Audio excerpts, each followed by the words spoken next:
What's up? It's Mark. It's John. We're Dirty Honey, and you're watching Heavy Consequence on Consequence of Sound. I interviewed you guys backstage in Brooklyn, right before the pandemic started. And at that time, you guys told me you were gearing up to, go in and record the full-length debut. And I wanted to know, if you can give me a timeline, how the album started to come together and how the pandemic affected how you recorded it. Well, it was coming together on the road during that tour, even the tour before it a little bit. And we started performing a few songs that night, actually, in New York, did a few new ones, and it was coming together pretty well. But when we got off the road, we were getting ready to go to Australia and record again. And then all of a sudden everything happened. And, I think had this not happened, we maybe only would have done like another 5 songs or so, 4 or 5. We were really confident in like 4 ideas. And now obviously having been afforded some more time, we were able to discover and finish some other things we were working on and make ultimately a better piece of work and a better record. So. Yeah, and like when the pandemic hit, you guys were like riding high. You had this, the first band to hit #1 on the Billboard mainstream chart that was unsigned. And, what was it like for like going on this like kind of upward, trend, like with the band, and all of a sudden for like the music industry to come to a standstill? Well, exhilarating and then devastating. Yeah. But, it didn't take long for us to decide to take the approach of, well, if we're getting lemons, let's make lemonade. And so, what do you do with free time as a creative? You create. So, as we watched the schedule that we had planned for the year slowly dissipate into nothing, we just kept working harder on the new songs. It sucked though. It sucked. Yeah, I mean, it sucked. It's really great that we were able to achieve what we did achieve before this happened, because it has carried us and it's kept people's eyes on us, and it's given us the fuel to decide to make, to want to make a better record. To kind of look at it like, oh, you thought that was good? Well, hold my beer, kind of thing. Yeah. From a logistical standpoint, was like, I know a lot of bands, a lot of the members are apart, so they couldn't even come together for several months, a lot of bands. But how was it for you guys in terms of like getting into the studio? Did you have to kind of wait it out, or? We had to wait for the studio. The actual recording took a while to get into. That was actually a holdup. The studios, the major studios weren't opening for a while. Getting into his home studio though was fine, and then we rented a lockout, and we're all in the same city, so it wasn't too tough for us to get together and write and jam. Yeah, it was a little under the radar, but it was like we're not doing anything. It's just the 4 of us sitting in our houses. So if we get together, we felt like it was pretty safe. Cool. And the first single, California Dreamin'. First off, the title, was there any concern that people are going to say, oh, this is a Mamas and the Papas cover? Or was that partly intentional, kind of throw people off? Because it's a heavy rocker. It's nothing like the Mamas and the Papas song. But yeah. No, I think obviously I was aware of that tune. And, at first that was just what came out of my mouth, when we were playing the song for the first time. And obviously I was playing with words and trying to find something else. And then I'm well aware of that song. I love that Mamas and Papas tune, but I was like, there's a different story to be told here than what they're talking about with the same title. And so I just wanted to take it in that sort of darker place and put a different spin on something, There's another, and that's kind of what happens with a lot of love songs too, or ballads or whatever, is you're just trying to add to the conversation that already exists. What is your contribution to this conversation that's happening on a deeper level? So go ahead. Sorry, John. Immediately we were like, can you call it that? You're going to stop saying California Dreamin', right? And then, eventually he just wrote a great song around it. So I was like, oh, okay. Doesn't matter. And Marc, we've heard your story. Yeah. Marc, we've heard your story. Like when I think of California Dreamin', I also think of your story a little bit. We've heard your story of going out there, living in a car, not having a home. I mean, is there does it tie in a bit as well with your own personal journey? Yeah. I mean, it kind of comes from that, when you head out west and you have stars in your eyes and it doesn't work out that way. Of course, that's where I was going with the song.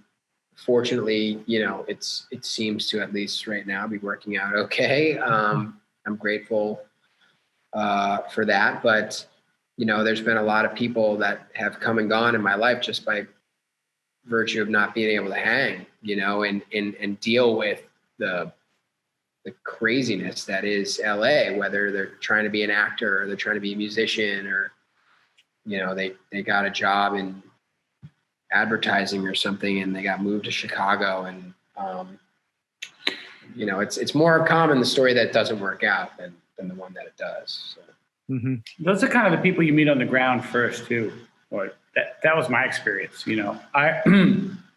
My first year here, I did my share partying, and the people who had been here a while that I was running into, because you're on the ground level, you're entering in, you don't know anybody. And my kind of personal observation was that that first lot of people was sort of like anywhere from like what we'd call a Hollywood tragedy, where,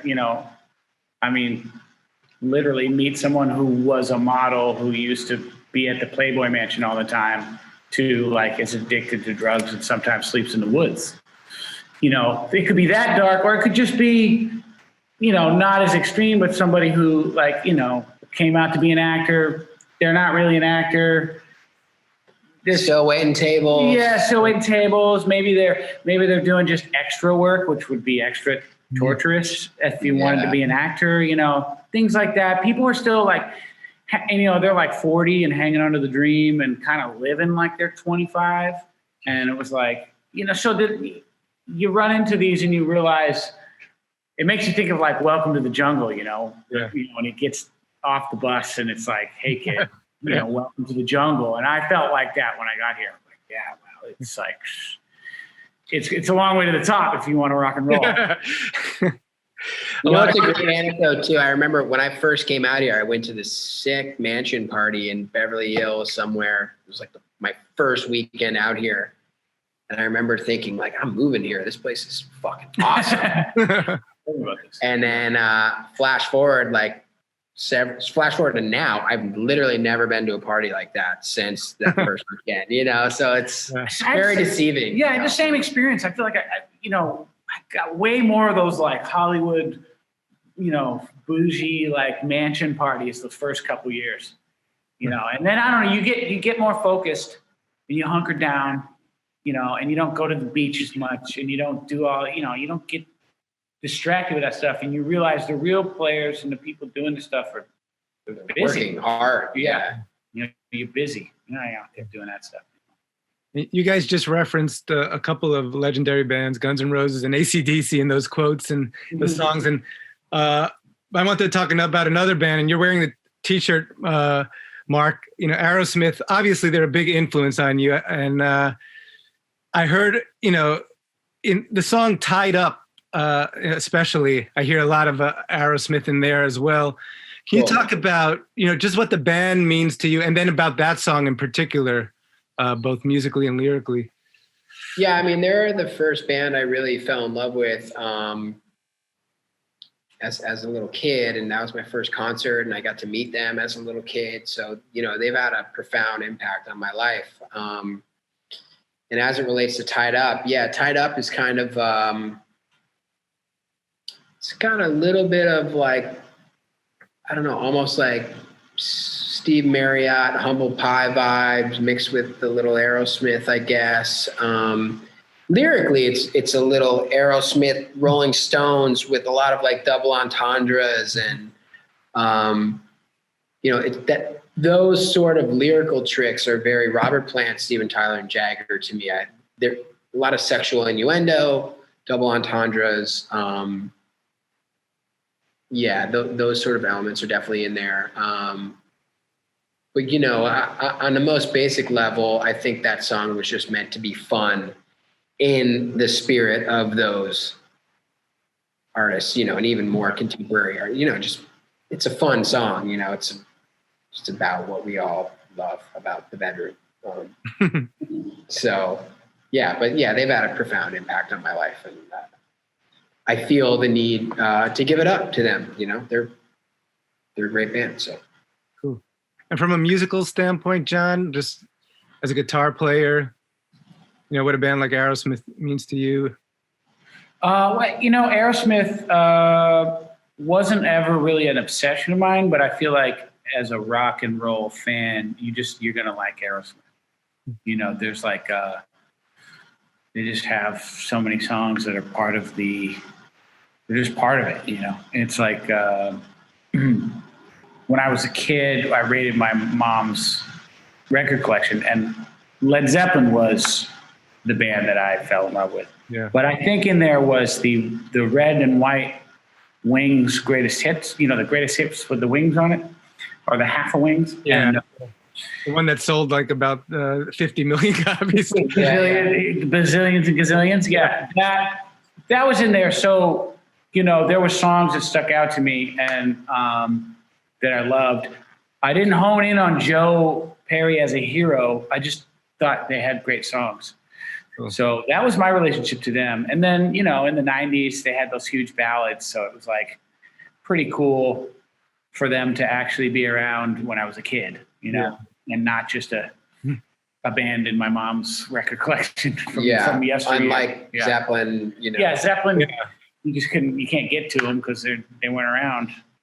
You know what's funny? John, actually, I remember during like mid-pandemic, called me one night. He was like, dude, I just fucking played Along the Rocks, like the whole thing. What a great fucking record, man. Yeah. And then he'd be playing like Licking a Promise at rehearsal all the time. Yeah. I was super late to the game to like sit down with those records. Yeah. You know, and it's funny because I really did learn rocks. Like I really learned it. And there's nothing to do. I sat around and learned Pink Floyd solos I'd never learned, you know? Wow.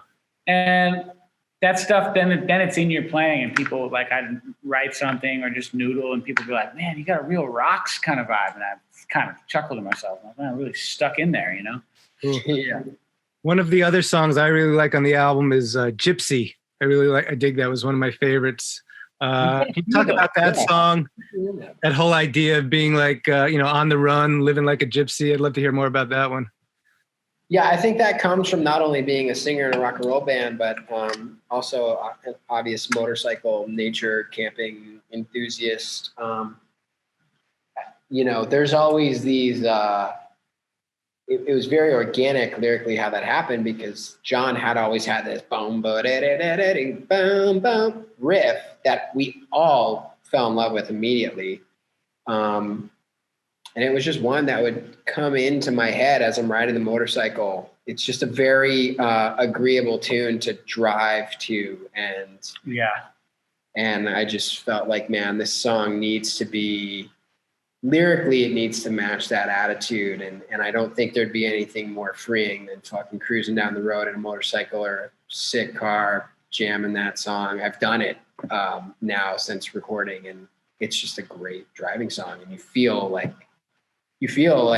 a gypsy on the run, you know, when you're cruising along with that tune going. So it's that's exactly what I wanted to. I didn't let that one go because we had trouble turning it into a song for a while. But I was like, we gotta have the fast car driving riff. We gotta have one of those. Yeah, that's one thing we had good. I think we had really good variety on the first EP, but we didn't have a faster one. I was like, we need to get something up tempo, man. You know what I mean? Like, and that riff was always in my head. It's something to write to since it just was so funny. It took a while, but everybody was into the riff. We used to sound check it all the time. Just play it, just smash it. How eager are you guys to kind of take these new songs on the road, given everything that's happened the last year? And are you hearing anything within the industry? They're giving you a timeline when you think. Let me out now. Ready to go now. In terms of a timeline, we're optimistic for the summer. We'll see. We'll just have to wait and see, man. You know, I saw some artists are doing like a middle America run that they're squeezing like 25 dates out, but I don't think that's sort of in our sphere of wanting to do it that way. I don't want to just do dates to do dates. I want to do proper shows, and I want people to feel safe and comfortable, you know, being this close to somebody they don't know at the show. And, you know, the whole idea of music is to unite people, not to divide people. So if you got to go to a show with fucking dividers or bubbles, like, that's not so terrible. It's not the experience anybody really wants. Yeah, I think Tim from Rage Against the Machine was just quoted as saying, "We'd never play a show with 10% capacity. That's not a Rage show." It's like you want people going off in the audience. I don't want to do that at all. Somebody just asked me this same kind of question, and they were like, "What do you envision the show to look like?" And I was like, "Man, I hope that it's just one of the states that's fully open, so it's safe enough, so we can just pack it in, dude." Because like, my feeling too now at this point is like, if you don't know the risk of going outside and living a life, obviously you've been under a fucking rock for the last year, but. You know, if you're willing to go out and take that risk and go to a show, then, you know, that's the risk you're willing to take with your life. And I think we've all been here long enough to know what's out there and what's at stake. And, you know, the only people I really feel for, one of my best friends is a doctor, is, you know, obviously you don't want the hospitals to get overrun again. But hopefully that won't happen. And hopefully the vaccine works and everybody can do what they want to do again at some point. What do you think that reaction from fans will be? Not just for you guys, but just seeing any of their favorite bands after just being cooped up at home for a year. Do you see some sort of like cathartic experience? I want to hug everybody. I think it's going to be emotional. I think, and insane, hopefully. Like I said, if there's no dividers and the show's actually a full-on show, I think just that first few notes when the band kicks in and we really start being powerful and the lights come on, man, dude, I think we might have to pause for a group cry. But like tears of joy, you know, and then it should be just, let's go. I feel like we're never going to take anything for granted again. And I don't think we really did. We savored the flavor, of course, of the ride up, and we really spent most of the time just looking forward and working hard. But it'll be even, we'll even double down more on that feeling, I think, because knowing that, because the feeling before this happened was like, wow, everything's going great. Holy crap, our dreams are happening. This is happening. This is real. And it started snowballing so well, not only just the reception, but us, you know, the band. And it was like, we're better. It's happening. And it got to the point where it was like, what could go wrong, you know? And then realizing, oh wow, there was something that could go wrong for the world. You don't see that coming. So now that we know that, it's like, yeah, and the time that you were just given to reflect on the last 2 years plus or whatever that we had was actually kind of special in a way, to go back and revisit some of the things I may not have seen on the internet or whatever, and really allowed me to refocus on what it is that I really want out of all this, you know? So that, you know, in some ways it's been good, but, you know, obviously you're super eager to get back out there. Yeah. And I just interviewed Gene Simmons from Kiss like about a month ago, and he just keeps saying rock is dead. Even to me, he said it again. But you know, Gene wants to always imagine he's ahead of the curve. That's why he's like, I know what's happening next. I know what, you know, but I mean, we see a band like Dirty Honey, a guitar-driven band. You know, we see other bands. We see a band like Greta Van Fleet that have really made waves. And you know, what's your kind of response when he keeps on saying that, and you're kind of your outlook on. Just heard his. I don't like that guy that much, to be honest. I love his records. As a person, I think he's just way out of touch with what's happening in music. He's extremely cynical. I don't really find him all that interesting as a person.